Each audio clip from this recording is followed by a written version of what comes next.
In a crisis or incident in an airport, like a plane crash for example, the airport emergency response teams scramble and head towards the crash site.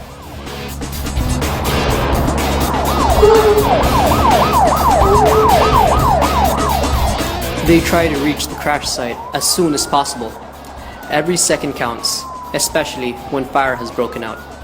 As emergency vehicles arrive at the scene, the firefighters immediately secure the area and put out the fire. The hose team follows thereafter to make sure that the fire is completely out. As soon as the fire is contained and safe to approach, medics start to assess the scene and casualties. At the scene, proper assessment and appropriate management is done, checking the primary survey to make sure that there is no life-threatening injuries. Seeing a circumferential burn in the left lower extremity, they remove the wristwatch. They also place the patient on O2 inhalation via nasal cannula and start to dress the wounds. 14. You're 14? Have any hypertension? No, I don't think so. No illness? No. As the patient is brought to the ambulance for transport, continuous care is done.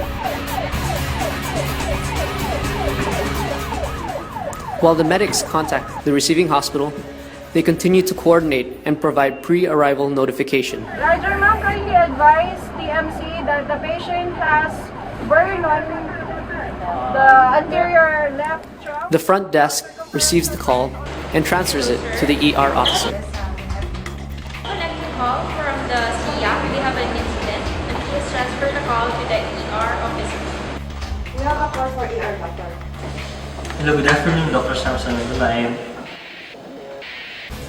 Alright, so we have a burn patient from the airport. So he's a pilot and his plane crashed. Okay, how's the patient right now? The ER officer receives the endorsement and message that a burn victim is on his way to TMC, then prepares the ER and informs the necessary personnel. Hello, yes. Ma'am Gail, this is of Emergency Department. We have an incoming burn patient. Yes, ma'am. And we need to ready our burn unit, ma'am. Guys, inform ko lang kayo, meron tayong incoming burn patient. So we must ready our trauma room. As the ambulance approaches Medical City, you can see the medics continuously monitoring the victim and completing the patient chart. Sir, what's your last name, sir?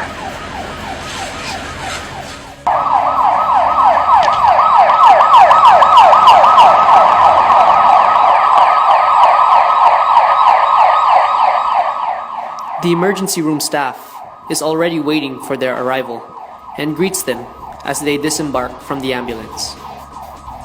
The patient is immediately brought to the trauma room. The medics endorse the patient properly, informing the ER officer of the latest status of the patient as observed.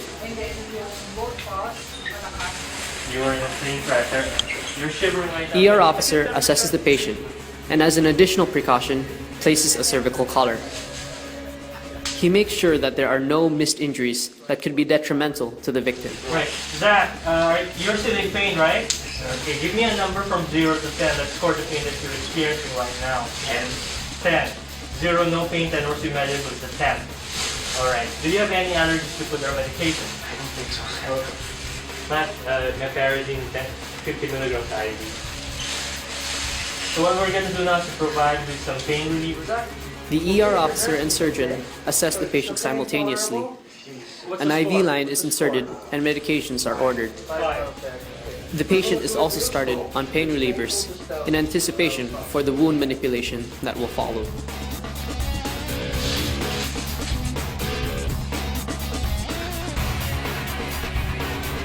Wounds are reassessed and the initial dressings removed carefully. An antimicrobial burn cream is applied afterwards. The patient is then admitted and transferred to the hydrotherapy room using the Meranti patient lift trolley, ensuring patient safety and comfort. After showering the patient, the nurses will remove the old dressing layer by layer until the wound is cleansed and new dressing is applied. All this time maintaining aseptic technique. This is done daily